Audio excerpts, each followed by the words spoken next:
Chapter number 1?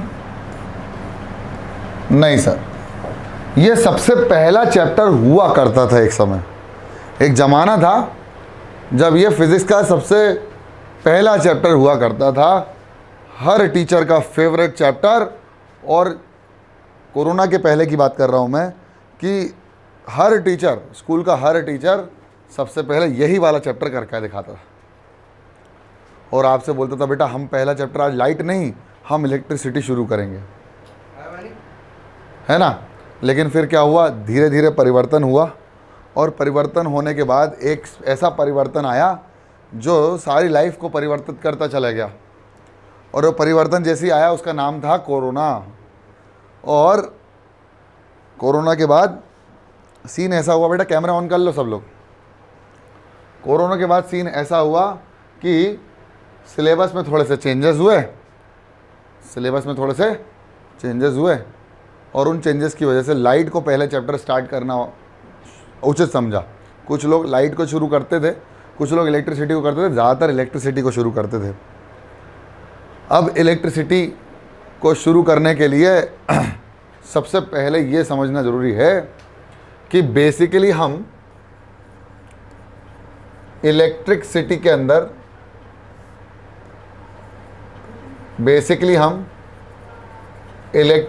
अंदर क्या पढ़ने वाले हैं, है ना। अगर हमको यह पता चल जाए तो हम चैप्टर के काम को भी समझ जाएंगे, चैप्टर का नाम तो हमें समझ में आ ही जाएगा। तो इलेक्ट्रिसिटी जो है ना, वो एक बहुत पुराने शब्द से रिलेट करती है। उस पुराने शब्द का नाम है इलेक्ट्रॉन्स। अब आप बोलोगे सर ये क्या होता है इलेक्ट्रॉन्स, ये इलेक्ट्रॉन किस चिड़िया का नाम है सर, हमको बता दो। तो बस आज इस पर्टिकुलर शब्द की हिस्ट्री पर बात करेंगे और इसकी छोटी छोटी मगर मोटी एप्लीकेशंस पर भी बात कर लेंगे और कुछ क्वेश्चंस को लेके आ जाएंगे। तो लेक्चर नंबर 1, चैप्टर का नाम है इलेक्ट्रिसिटी, और शुरू करते हैं आज की क्लास। ठीक है, तो सबसे पहले बात करते हैं इलेक्ट्रिक करंट की। इलेक्ट्रिक करंट सब लोगों ने सुना है, इलेक्ट्रिक करंट का मतलब नाम सबने सुना है भाई। वो जैसे ही वो 2 पिन लगी हुई हैं उसमें टच कर लिया गलती से तो एक शॉक लगता है और उसको बोलते करंट लग गया। लेकिन अगर मैं बात करूं सिर्फ करंट की, सिर्फ बात करता हूं आज करंट की, तो करंट का मतलब होता है किसी भी चीज़ का फ्लो होना। किसी भी चीज़ का क्या होना, फ्लो होना। करंट का मतलब क्या होता है, फ्लो होना। जैसे पानी के करंट, पानी बहता है तो हम उसको बोलते हैं वाटर करंट, ठीक है। ऐसे ही कौन बहेगा, ऐसे किसको बहना पड़ेगा तब जाके इलेक्ट्रिक करंट बनेगा, तो इलेक्ट्रिक चार्जेस को बहना पड़ेगा तब जाके इलेक्ट्रिक करंट बनेगा। और इलेक्ट्रिक करंट क्या होगा फिर, इलेक्ट्रिक करंट कुछ नहीं होगा, उसी चार्ज के कुछ बहने की प्रॉपर्टी को हम क्या बोलेंगे, इलेक्ट्रिक करंट। तो भैया करंट का मतलब होता है फ्लो। जैसे पानी के करंट मैंने बताया था ना कि पानी का करंट होता है वाटर करंट। एक विंड का भी होता है, हवा चलती है, मध्यम हवा चलती है तो उसको बोलते हैं हाँ हवा चल रही है। लेकिन बहुत तेज़ चलने लगे तो हम बोलते हैं भैया तूफान आने वाला है। तो उसमें भी हवा भी क्या होती है, फ्लो होती है। लैंड ब्रीज, सी ब्रीज, ये आप क्लास 8 में पढ़ चुके हैं, है ना। तो ऐसे ही वाटर का भी करंट होता है और ऐसे ही हमारे पास हवा का भी होता है। When wind flows from one point to another point, it is said to be wind current। आवाज़ आई, तो इसमें आवाज़ भी डाली थी अपन ने, हवा की आवाज़, है ना। ऐसे ही इलेक्ट्रिक करंट मतलब क्या होगा, electric current is the flow of electrons. क्या होगा, flow of electrons in a conductor. अब आप थोड़ा सा थाम लो अपने दिल को, अपने मन को, और समझते हैं मन की बात पुनीत सर की। बात करी जाए इलेक्ट्रिक, तो इलेक्ट्रिक का मैंने आपको पहले बता दिया कि इलेक्ट्रिक शब्द पूरा का पूरा शब्द किसको डिनोट करेगा, इलेक्ट्रॉन्स को। और इलेक्ट्रॉन क्या होता है, इलेक्ट्रॉन जो होता है वो एक प्रकार से देखा जाए तो electron is nothing but a charge particle. अब आप बोलोगे सर चार्ज पार्टिकल क्या होता है, हमको तो ये तक नहीं पता है। तो अगर हम बताएं आपको, तो हर एक दुनिया की हर एक चीज़ जिससे मिलकर बनी है उसका नाम है एटम। अब आप बोलोगे वाह सर ये तो पढ़ा है, atoms and molecules class 9th में पढ़ा होगा। एटम से मिलकर बनी है, और एटम के अंदर क्या होते हैं, कुछ न्यूट्रॉन होते हैं और कुछ प्रोटॉन होते हैं, और एक फिक्स्ड शेल के अंदर कौन इन सबके चारों ओर चक्कर लगाते हैं, कौन इन सबके चारों ओर चक्कर लगाते हैं, इलेक्ट्रॉन्स। तो अगर हम बात करें इलेक्ट्रॉन क्या है, तो electrons are charge particle which is nothing but a fundamental property of any material. अब आप बोलोगे सर फंडामेंटल क्या होता है, फंडामेंटल से समझाओ, हमको समझ में नहीं आया। फंडामेंटल का मतलब होता है बेसिक, यानी जैसे मास की बात करूं तो जो भी ऑब्जेक्ट हमारे सामने होगा उसके पास कुछ ना कुछ मास होगा। ये फ़ोन से लेकर ये हमारे कप रखने वाले जिसको हम बोलते हैं, क्या बोलते हैं इनको, इसको क्या बोलते हैं, ये कप, इसके ऊपर कप रखते हैं हम इसको, ये जो भी है। फिर पेन रखने के लिए पेन पेन पेन पेन रहता है ना, पेन पेन रखने का स्टैंड ले लो, मुझे ले लो, तुम्हें ले लो, कैमरा ले लो, लैपटॉप ले लो, सबके पास कुछ ना कुछ बेसिक प्रॉपर्टी है, और वो बेसिक प्रॉपर्टी को क्या कहता हूँ मैं, मास। और वो एटम से मिलकर बना है, तो यानी उसके पास क्या होगा, चार्ज भी होगा। यानी चार्ज एक फंडामेंटल प्रॉपर्टी है किसी भी मटेरियल की। क्या है, चार्ज एक फंडामेंटल प्रॉपर्टी है किसी भी मटेरियल की, या उसी चार्ज को मैं कह सकता हूं इंट्रिंसिक प्रॉपर्टी। चार्ज क्या है, एक इंट्रिंसिक प्रॉपर्टी है किसी भी मटेरियल की। अब इंट्रिंसिक प्रॉपर्टी क्या होती है, जैसे आप सभी लोगों ने सुना होगा कि जीवन जो होता है वो दो चीज़ों से मिलकर चलता है, एक तो शरीर और एक आत्मा। शरीर नहीं है, सिर्फ आत्मा है तो भी जीवन नहीं है। शरीर है ही नहीं, आत्मा है तो भी जीवन नहीं है, और शरीर हो और आत्मा ना हो तो भी जीवन नहीं है, यानी दोनों चीज़ें होना चाहिए। तो अगर देखा जाए तो ये इंट्रिंसिक प्रॉपर्टी का मतलब होता है सोल। सोल मतलब क्या होता है, आत्मा। तो अगर मैंने इसकी डेफिनेशन की बात करी, तो किसी भी मटेरियल के पास जो चार्ज होते हैं वो दिखते नहीं है लेकिन होते हैं, इसलिए मैं उसको क्या बोलूँगा, आत्मा। तो इंट्रिंसिक प्रॉपर्टी, किसी ऑब्जेक्ट के अंदर कुछ प्रॉपर्टी होती है जो कि फंडामेंटल होती है, और इस चार्ज को हम एक और नाम से जानते हैं जिसका नाम है सब एटॉमिक। क्या बोलते हैं हम इसको, sub atomic particles. Charges are nothing but sub atomic particle. Sub atomic मतलब सब एटॉमिक, सब का मतलब स्मॉलर, एटॉमिक मतलब स्मॉलर देन एटम। एटम से भी छोटे जो पार्टिकल्स होते हैं उसको क्या कहा जाता है, सब एटॉमिक। तो अब उन्हीं का कुछ फ्लो होगा, तो उसी की हम बात करने जा रहे हैं। और electric current is the amount of charge flows through a particular cross section area in a unit time. अभी इसके बारे में ज़्यादा परेशान होने की आवश्यकता नहीं है, मैं अभी समझाऊंगा कि चार्ज क्या होता है और चार्ज कैसे होता है। एक कंडक्टर होता है, इसी के अंदर फ्लो होता है। चार्ज को मीडियम की आवश्यकता होती है एक जगह से दूसरी जगह फ्लो होने के लिए, वो भी कौन से मीडियम, कंडक्टर्स। अब कंडक्टर क्या होता है उसको भी आज हम बहुत खूबसूरती से डिस्कस कर लेंगे। ये एरिया ऑफ क्रॉस सेक्शन है, इसमें से चार्ज फ्लो होते हैं, ठीक है। तो electric current is equal to amount of charge upon unit of time, कितने टाइम में। अब ये है इंपॉर्टेंट बात कि कौन ऐसा कौन है जो चार्ज को फ्लो करने देता है। तो पहले समझ लेते हैं कि चार्ज ही क्या होता है। पहले समझ लो ना चार्ज क्या होता है, एक बार और अच्छे समझ लो। तो देखो भाई साहब, मैं आपको फिर से बताता हूँ, हमारे यहाँ की जो भी दुनिया में जो भी चीज़ें हैं, all things, all non living things की बात करें, all non living things are made up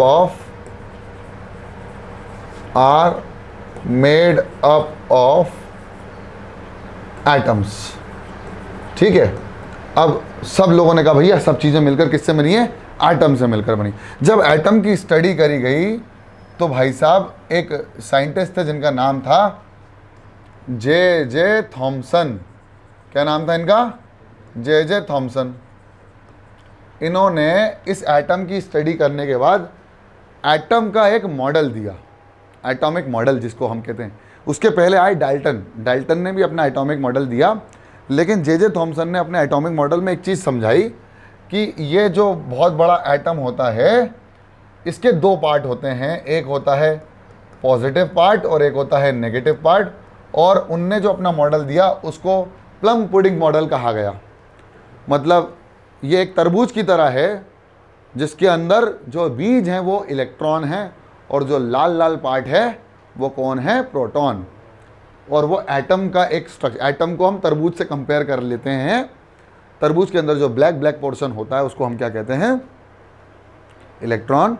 और रेड पोर्शन पूरा का पूरा फैलेला है कहाँ पर फैला हुआ है? पूरे एटम के अंदर, जिसको हम क्या बोलते हैं? प्रोटॉन। ऐसा उनने बोला। इसका मतलब जे थॉमसन ने इलेक्ट्रॉन की डिस्कवरी करी। किसकी करी? इलेक्ट्रॉन की डिस्कवरी हुई। किसके द्वारा कर दिया डिस्कवर? जे थॉमसन ने इलेक्ट्रॉन को क्या कर दिया मेरे प्यारे बच्चों? डिस्कवर कर दिया। अब इलेक्ट्रॉन को उन्होंने एक चीज़ और बोली कि ये भाई ये एक चार्ज पार्टिकल है। क्या है ये? एक चार्ज पार्टिकल है। अब आप बोलेगा charge particle, it is a charge particle. Electron क्या है? एक चार्ज पार्टिकल है जिसके पास कुछ नेगेटिवली चार्ज पार्टिकल है, मतलब नेगेटिव चार्ज इसके पास।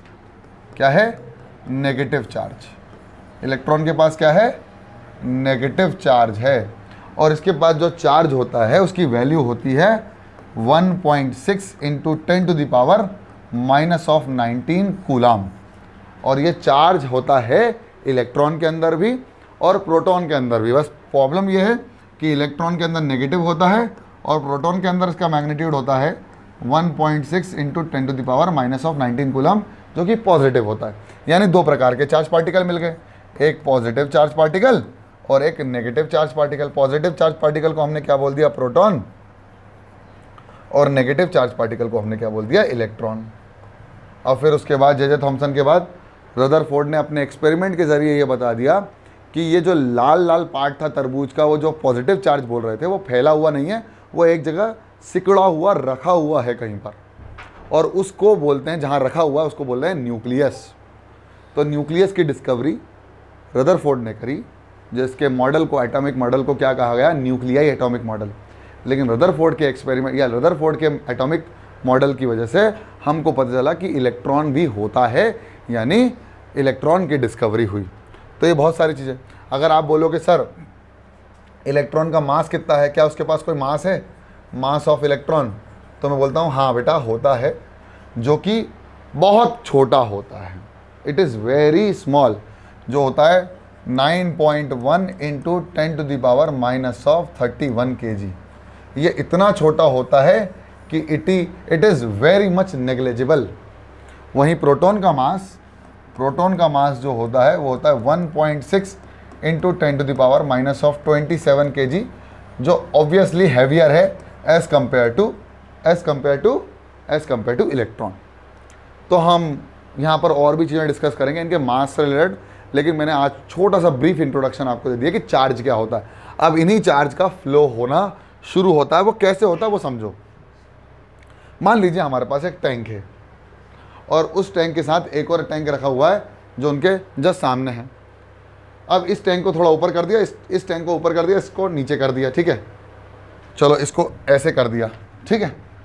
अब इसमें पानी भर दिया, इन दोनों कनेक्ट करके ऑब्वियसली पानी भरेंगे अब।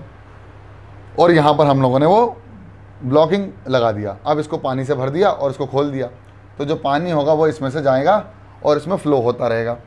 ये तब तक फ्लो होता रहेगा, ये तब तक फ्लो होता रहेगा, ये तब तक फ्लो होता रहेगा जब तक इन दोनों का लेवल सेम नहीं हो जाता। ऐसा पता है ना, आपको पता है ना कि ऐसा होता है, इन दोनों का लेवल सेम नहीं हो जाता।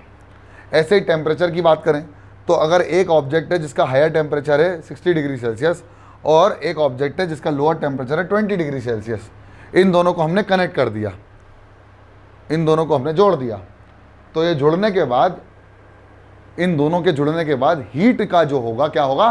ट्रांसफ़र। क्या होगा? हीट का क्या होगा? ट्रांसफ़र। तो जो ट्रांसफ़र ऑफ हीट होगा उसकी वजह से ए और बी का दोनों का जो टेम्परेचर हो जाएगा वो कितना हो जाएगा 40 डिग्री सेल्सियस। ये देखो दोनों का ट्रांसफ़र हो गया, और ये तब तक होता रहा जब तक इन दोनों का टेम्परेचर बराबर नहीं हो गया। ठीक है, तो ये फ्लो हुआ। अब हमारे पास एक नया चीज़ जो है इंट्रोड्यूस करते हैं। आपने सुना होगा सेल के बारे में, सेल सुना है?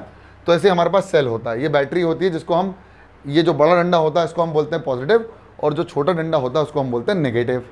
अब इस बैटरी के अंदर एक पॉजिटिव होता है और एक नेगेटिव होता है, और ये बाहर से ऐसा दिखती है और अंदर से कुछ ऐसा, सॉरी इसमें हम ब्लॉक डायग्राम ऐसा बनाते हैं, और एक्चुअली में इसकी जो फिजिकल जो व्यू होता है वो ऐसा होता है। तो एक पॉजिटिव टर्मिनल और एक नेगेटिव टर्मिनल। ठीक है, पॉजिटिव टर्मिनल और नेगेटिव टर्मिनल। अब जो पॉजिटिव टर्मिनल होती है उसको हम बोलते हैं हायर पोटेंशियल। क्या बोलते हैं? हायर। पॉजिटिव टर्मिनल को क्या बोलेंगे आप? Higher potential. और नेगेटिव टर्मिनल को क्या बोलेंगे? Lower potential. ठीक है, हायर पोटेंशियल, लोअर पोटेंशियल। इस बैटरी के अंदर क्या होगा? इस बैटरी के अंदर कुछ चार्जेस स्टोर होंगे ऑलरेडी। इस बैटरी के अंदर कुछ चार्जेस स्टोर होंगे और वो तड़प रहे हैं बाहर निकलने के लिए, लेकिन वो बाहर ऐसे निकल नहीं सकते हवा में। देखो हमारे हवा में अगर चार्ज होता तो तुमको करंट लग रहा होता हर जगह, बोलो हाँ है ना? तो हवा में तो निकलता नहीं है, तो चार्ज की ज़रूरत, चार्ज कैसे फ्लो कर सकता है एक दूसरे जगह? जब हम यहाँ पर क्या लगा दें? एक वायर लगा दें। क्या लगा दें? वायर। तो ऐसे वो फ्लो करने के लिए मचल तो रहा है, लेकिन वो फ्लो नहीं हो पा रहा है। अब इन दोनों के पोटेंशियल में जो डिफरेंस होता है उसी को हम बोलते हैं पोटेंशियल डिफरेंस। अभी समझ लो, पोटेंशियल क्या होगा? यहाँ पर ज़्यादा चार्ज होगा, यहाँ पर कम चार्ज होगा। पोटेंशियल को किससे नापा? चार्ज के नंबर से। यहाँ पानी ज़्यादा है, यहाँ पानी कम है। क्यों? पानी का पोटेंशियल। यहाँ टेम्परेचर ज़्यादा था, यहाँ टेम्परेचर कम था, टेम्परेचर का पोटेंशियल। तो एक्चुअली मैग्नीट्यूड से रिलेट कर रहे हैं पोटेंशियल को। ठीक है ना? तो the function of the cell is to create potential difference. लेकिन जो सेल है, जो बैटरी है, वो पोटेंशियल डिफरेंस को मेंटेन करके रखता है, चार्ज को प्रोड्यूस नहीं करता। बैटरी लगा देते हैं तो क्या होता है? पोटेंशियल डिफरेंस को मेंटेन करके रखता है। पोटेंशियल अगर बराबर हो जाएगा तो क्या होगा? अगर यहाँ पानी बराबर हो जाएगा तो क्या हो जाएगा? पानी फ्लो होना बंद कर देगा। यहाँ टेम्परेचर बराबर हो जाएगा तो क्या टेम्परेचर का ट्रांसफर होगा? हीट का ट्रांसफर होगा क्या? नहीं होगा। ऐसे अगर पोटेंशियल दोनों में बराबर होगा तो क्या बोलेंगे हम? Cell discharge. Cell discharge. लेकिन सेल डिस्चार्ज नहीं होता बेटा, सेल के अंदर कुछ ना कुछ चार्ज होता है, बस दोनों के बीच का जो पोटेंशियल डिफरेंस होता है वो जीरो हो जाता है। मतलब यहाँ पर भी 5 इलेक्ट्रॉन्स हैं तो यहाँ पर भी 5 इलेक्ट्रॉन्स हैं। अब दोनों तरफ इलेक्ट्रॉन की क्वांटिटी बराबर हो गई तो पोटेंशियल डिफरेंस कितना हो गया? जीरो। डिफरेंस कुछ नहीं रहा। 4 - 4 कितना हो गया? जीरो। पानी माइनस पानी पूरा पूरा तो कितना हो गया? जीरो। 40 डिग्री माइनस 40 डिग्री कितना हो गया? जीरो। तो टेम्परेचर, पानी और इलेक्ट्रॉन्स का ट्रांसफर तभी हो पाएगा जब there will be a potential difference between the two terminals of the battery, two terminals of the, और टू बकेट्स और टू ऑब्जेक्ट्स।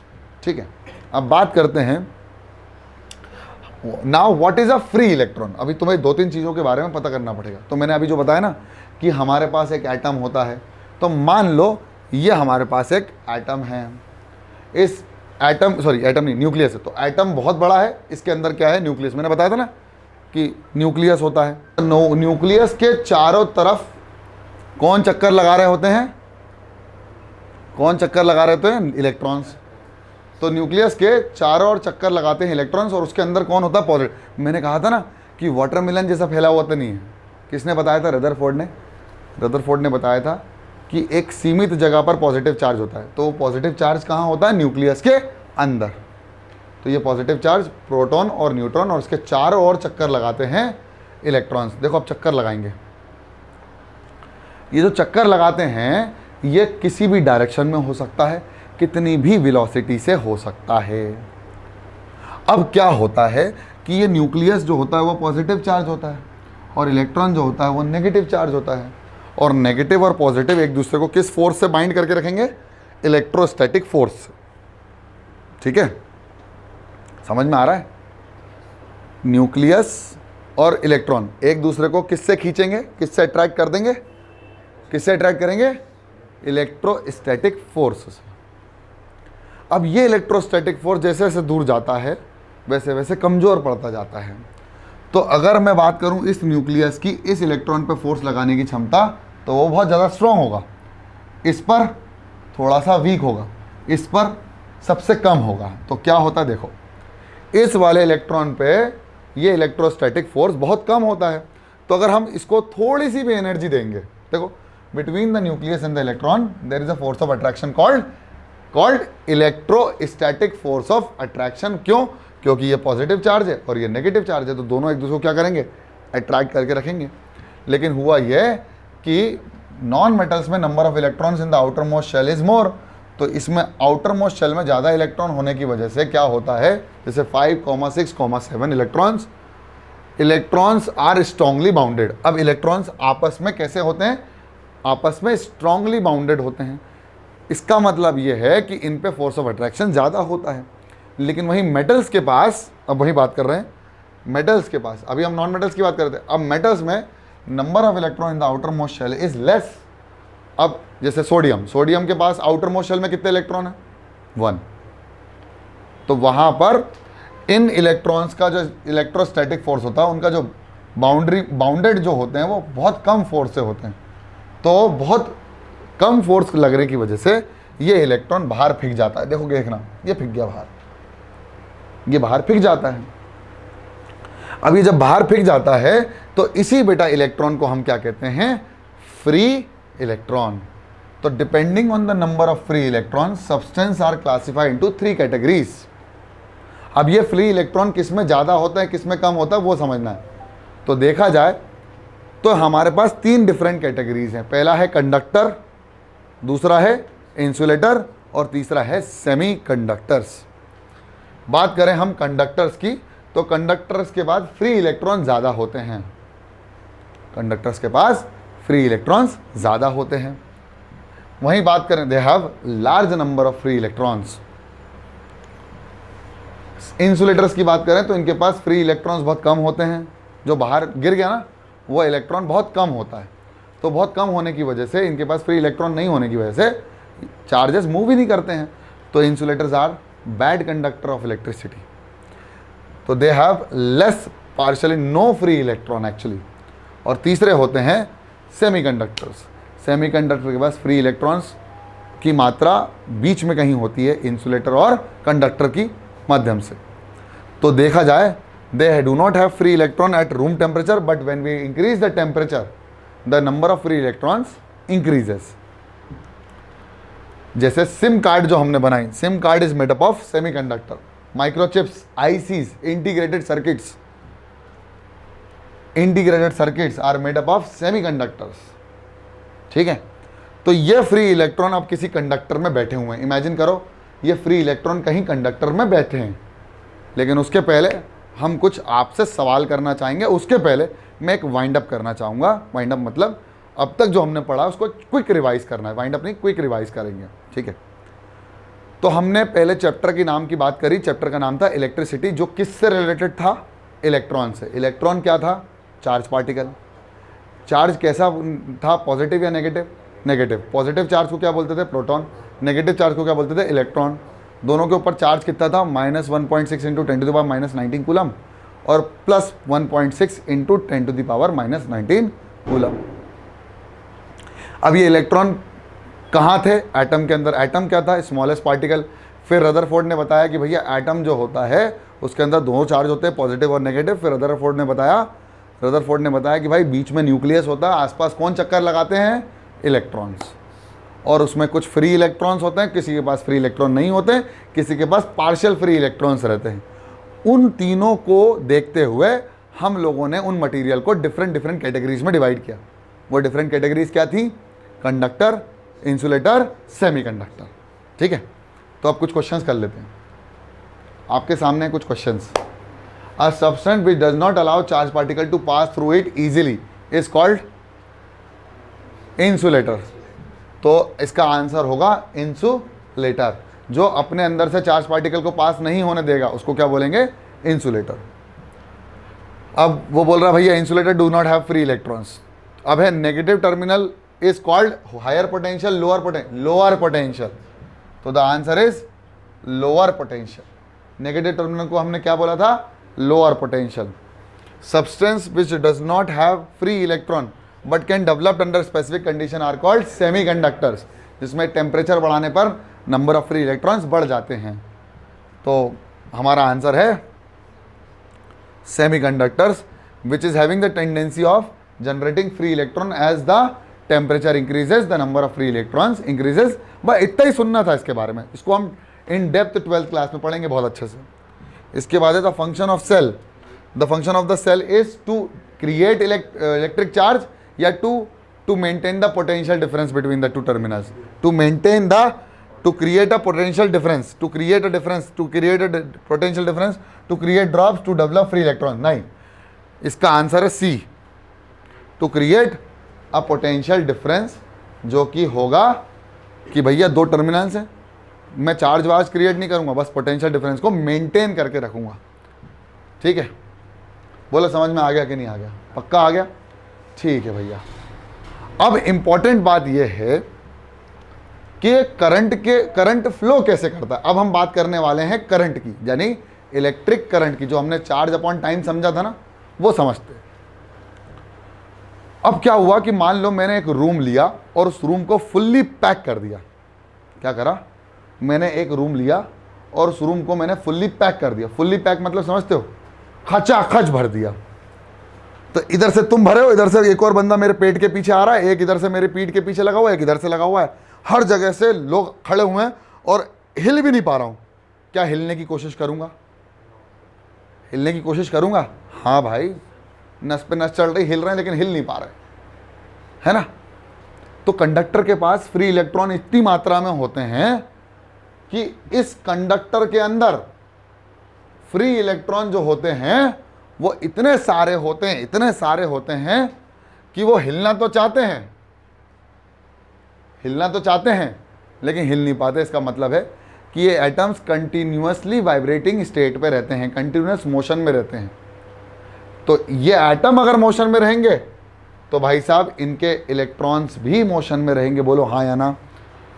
बोलो हाँ या ना? Free electron in the state of random motion. अब ये खचाखच भरा हुआ है, खचाखच। इधर से धक्का मारा तो उसने कहा हट, तू भी धक्का मार रहा है। फिर इधर से इसने धक्का मारा, इधर से एक और इलेक्ट्रॉन बोला धक्का, तो ये यूं हो रहा है लेकिन यूं चल रहा है, ऐसे ही हो रहा है। ये होना ऐसे चाहते हैं, बाहर निकलना चाहते हैं, भगना चाहते हैं, उड़ना चाहते हैं, गिरना चाहते हैं, पर रुकना नहीं चाहते। ये फिल्म का डायलॉग है। कौन सी फिल्म का डायलॉग है? बता दो। ये जवानी है दीवानी, जिसमें वो रणवीर सिंह बोलता है कि नैना, रणवीर कपूर सॉरी, नैना मैं घूमना चाहता हूँ, बढ़ना चाहता हूँ, दौड़ना चाहता हूँ, भागना चाहता हूँ, गिरना चाहता हूँ, बस रुकना नहीं चाहता। तो ये इलेक्ट्रॉन भी वो रणवीर कपूर हैं जो रुकना नहीं चाहते। ठीक है, ये इलेक्ट्रॉन देखो, अब इधर से इसको 5, इधर से इधर 5, अब इधर एक और है, इधर इसको 4, इधर 4, तो दोनों तरफ अपोजिट इनको फोर्सेस लगते हैं। अब एक वेलोसिटी से ऊपर आगे पीछे होते रहते हैं, जो कि हम बोलते हैं कंटिन्यूअस वाइब्रेशंस ऑफ इलेक्ट्रॉन, जिसको हम क्या बोलते हैं? Continuous vibrations of electron. बोलो भैया, कैमरे ऑन करके बोला करो, कंटिन्यूअस वाइब्रेशन ऑफ इलेक्ट्रॉन। इधर 6, इधर 6, तो वो आगे बढ़ ही नहीं पाता है। तो हर जगह से रैंडमली उनका मोशन होता है। तो ऐसा लगता है कि ये जितने भी इलेक्ट्रॉन हैं वो सब कतार में एक साथ ऐसे खड़े हुए हैं, जिस तरह से हमारी परेड आगे बढ़ती है ना, वैसे। तो ये इस तरह से रहते हैं। ठीक है, पक्का? हमें लग रहा है कि वो सीधे खड़े हैं, लेकिन वो क्या करना चाह रहे हैं? मूवमेंट करना चाह रहे हैं, क्योंकि इलेक्ट्रॉन्स खचाखच भरे हुए हैं उतनी सी जगह पर। अरे मिलियंस में इलेक्ट्रॉन्स होते हैं भाई, इतनी सी जगह पर मिलियंस ऑफ इलेक्ट्रॉन। क्योंकि एटम कितने होते हैं? मिलियंस। तो फ्री इलेक्ट्रॉन भी कितने होंगे? बहुत सारे। इतने से टुकड़ों में कितने एटम्स होंगे? बहुत सारे, क्योंकि एटम बहुत छोटा होता है, तो इलेक्ट्रॉन भी बहुत छोटे होंगे। वो मूव करना चाहेंगे तो भाई जगह ही नहीं है। अब हमें जगह देनी है, हमने जगह दी। हमने उनको क्या जगह दी? हमने दोनों टर्मिनल्स को वायर से कनेक्ट करके क्या लगा दी? एक बैटरी। अब यहाँ इलेक्ट्रॉन भी है और अंदर प्रोटॉन भी है। तो इलेक्ट्रॉन किससे अट्रैक्ट हो जाएंगे? Positive terminal of the battery. और प्रोटॉन किससे अट्रैक्ट हो जाएंगे? लेकिन हम मानते हैं इलेक्ट्रॉन ही मूव कर रहे हैं। तो ध्यान से देखने पर ये पॉजिटिव टर्मिनल है और ये नेगेटिव टर्मिनल है। तो ये वाइब्रेट हो रहे हैं और ये भी वाइब्रेट होंगे और ये निकल जाएंगे।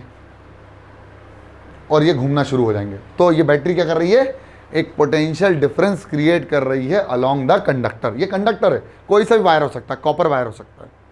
तो क्या बोला उसने, इलेक्ट्रॉन मूव्स विद, अब ऐसा मानते हैं कि इलेक्ट्रॉन जो आगे बढ़ रहे हैं वो कैसे मूव कर रहे हैं, विद अ कांस्टेंट वेलोसिटी जिसका नाम है ड्रिफ्ट वेलोसिटी। जैसे परेड आगे बढ़ती है ना, एक साथ परेड आगे बढ़, तो सब एक साथ आगे बढ़ते हैं ना, तो ऐसे हम मानते हैं इलेक्ट्रॉन का जो रैंडम मोशन हो रहा था जब कंडक्टर नहीं लगाया था, जब बैटरी नहीं लगाई थी, अब कंडक्टर के अंदर वही रैंडम मोशन एक यूनिफॉर्म मोशन बन गया है और हर इलेक्ट्रॉन एक यूनिफॉर्म वेलोसिटी से आगे बढ़ता है जिसका नाम है ड्रिफ्ट वेलोसिटी, और इसी को बोलते हैं हम इलेक्ट्रिक करंट एवरेज वेलोसिटी। अब ये मूव करेगा तो क्या होगा, करंट पैदा होगा, ये मूव होगा तो क्या होगा, करंट। जिसको भाई किसी भी चीज़ का मूवमेंट क्या था, करंट था ना। तो कन्वेंशनली करंट जो मूव करता है, कन्वेंशनल करंट क्या होता है, पॉजिटिव से नेगेटिव, और फ्लो ऑफ इलेक्ट्रॉन्स कहाँ से कहाँ मूव करते हैं, from negative terminal to positive terminal.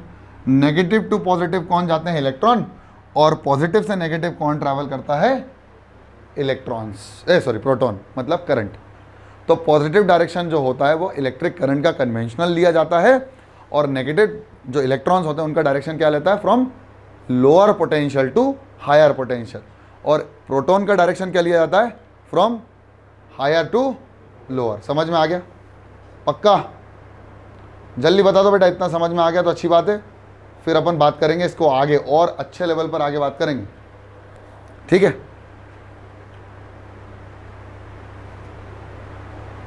इतना क्लियर हो गया?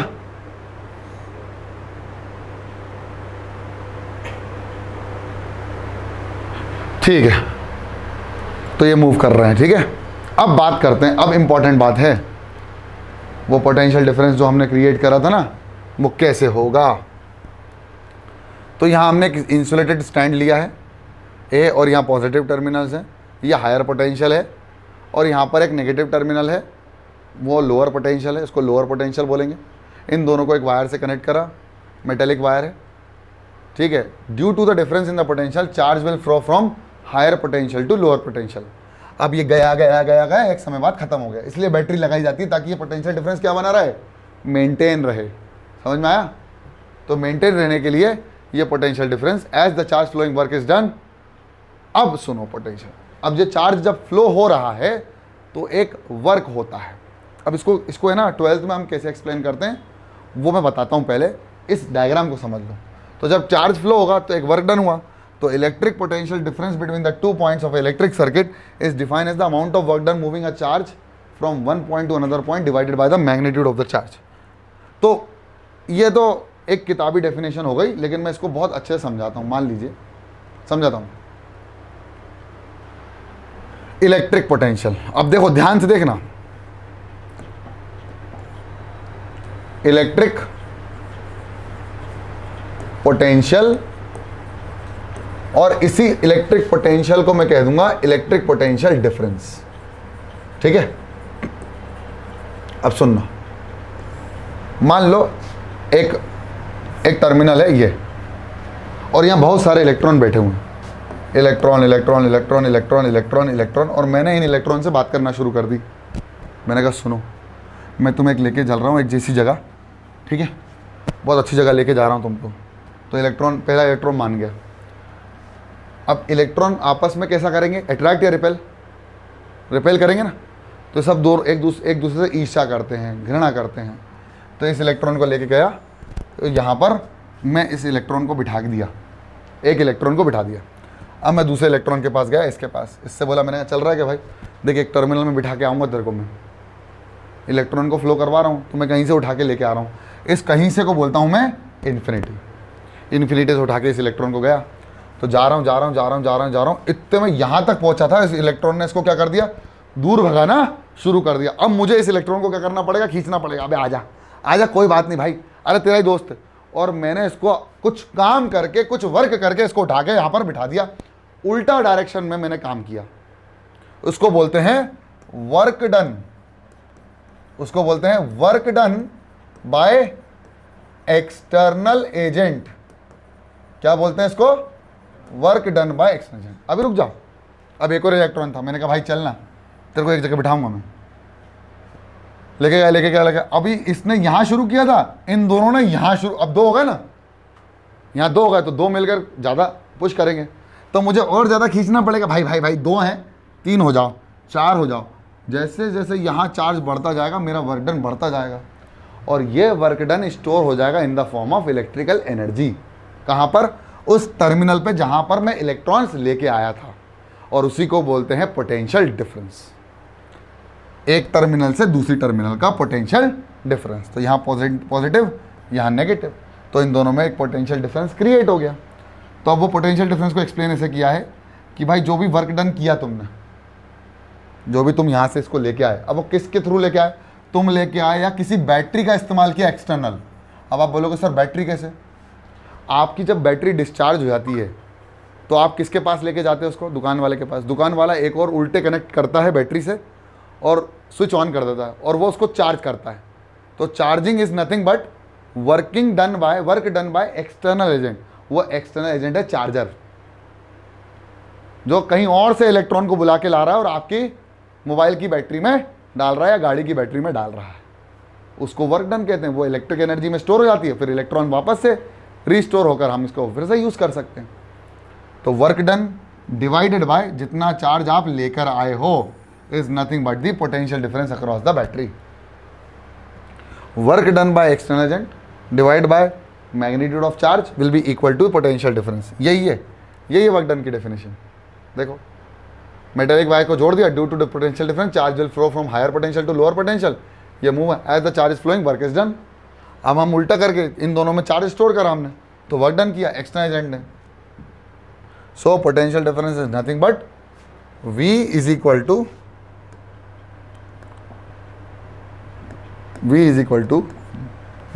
To work done divided by charge. आपकी NCERT की किताबों में भी यही वाली डेफिनेशन है। ठीक है, समझ में आया कि नहीं आया पहले तो ये बताओ। आ गया? हाँ सर। अब आप बोल रहे हो सर ये क्या है? सबने देखा है? ये देखा है क्या होता है? ये बिजली का कड़कना। अब आप सोचते हैं सर ये बिजली इतनी हाई वोल्टेज की बिजली रहती है, हाई करंट रहता है इसमें, ये कैसे होता है? तो हम आज बात करने वाले हैं हाउ लाइटनिंग ऑकर्स। तो आपने देखा होगा बादल, इन बादलों के पास एक फ्रिक्शन होता है जिसकी वजह से इसके अंदर स्टैटिक चार्ज होता है पॉजिटिव, और इसके अंदर स्टैटिक चार्ज होता है, क्लाउड्स के पास हायर पोटेंशियल का पॉजिटिव चार्ज होता है।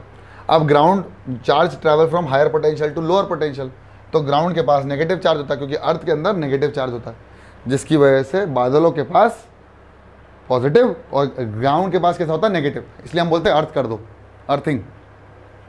किसी को भी अर्थिंग करना मतलब होता है ये जो हमारी अर्थ है इसके पास नेगेटिव चार्ज होता है, और नेगेटिवली चार्ज पार्टिकल जितने लेना चाहती है ले सकती है। इसके पास इतना बड़ा खजाना है, भर लेती है अपने अंदर। तो इसी वजह से लाइटनिंग ऑकर होती है। और लाइटनिंग किधर जाती है? फ्रॉम बादल टू ग्राउंड। अब कर लेते हैं कुछ questions. The electron flows from negative terminal to positive terminal of a cell, but dash of the current is from positive terminal to negative terminal of the cell. Conventional direction, electron current, real current, negative. Answer क्या होगा भाई? Electron flows from negative terminal to positive of the cell, but the conventional direction of the current. Conventionally main direction क्या है? Positive से negative. तो answer है conventional direction. देख लो, सुन लो इसको भी। Conventional direction of the current is opposite to the direction of flow of current, sorry electron. Electron का अपोजिट डायरेक्शन किसका होता है? करंट का। बस इतना समझ लो। इलेक्ट्रॉन कहाँ से कहाँ मूव करते हैं? From negative to positive. और करंट कहाँ से आएगा? From positive to negative. The function of the cell is to create potential difference, develop charge, random motion. तो इसका आंसर होगा पोटेंशियल डिफरेंस, और इसका होगा potential of the earth is negative, zero potential. Earth वैसे तो बहुत ज़्यादा इनफाइनाइटली नेगेटिव होती है, as earth is infinitely body. ठीक है, तो आज का लेक्चर मेरा इतना ही है। फिर अगले लेक्चर में हम बात करेंगे सेकेंड लेक्चर की। चलो, इसका इतना छापना है अपन को, जो भी हमने अभी तक पढ़ाई करी है।